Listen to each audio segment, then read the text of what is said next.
ये कहानी एक छोटे से गांव के एक पुराने और वीरान घर की है। गांव वाले हमेशा उस घर से डरते थे और कहते थे कि रात को वहां अजीबो-गरीब आवाजें आती हैं। कोई भी उस घर के पास जाने की हिम्मत नहीं करता था। लेकिन एक दिन राजीव नाम का युवक शहर से गांव आया और उसने तय किया कि वह इस रहस्यमयी घर की सच खोज जाएगा। रात के समय राजीव उस घर की ओर बढ़ने लगा। अंधेरे में घर की छत और खिड़कियां देखकर उसका दिल तेजी से धड़कने लगा। लेकिन उसकी जिज्ञासा ने उसे रुकने नहीं दिया। जैसे ही उसने घर के अंदर कदम रखा, अचानक दरवाजा बंद हो गया। वह घबराया नहीं, बल्कि आगे बढ़ता गया। कमरे में घुसते ही एक अजीब सी ठंडी हवा ने उसका स्वागत किया। चारों ओर सन्नाटा था, केवल हवा की आवाज सुनाई दे रही थी।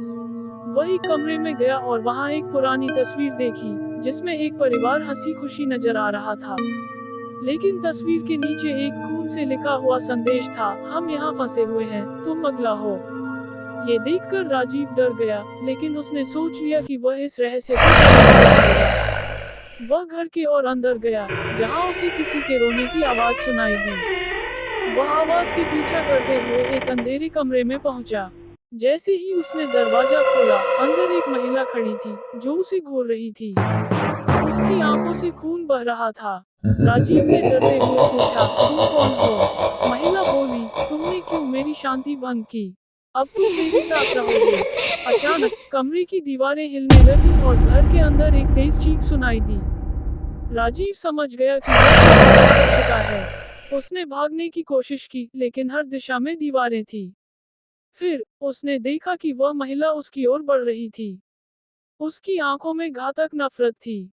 राजीव ने पीछे मुड़कर दौड़ना शुरू किया, लेकिन जैसे ही उसने दरवाजा खोला, एक और महिला उसके सामने आ खड़ी हुई। अब उसे यह समझ में आ गया कि वह इस घर में फंस चुका था।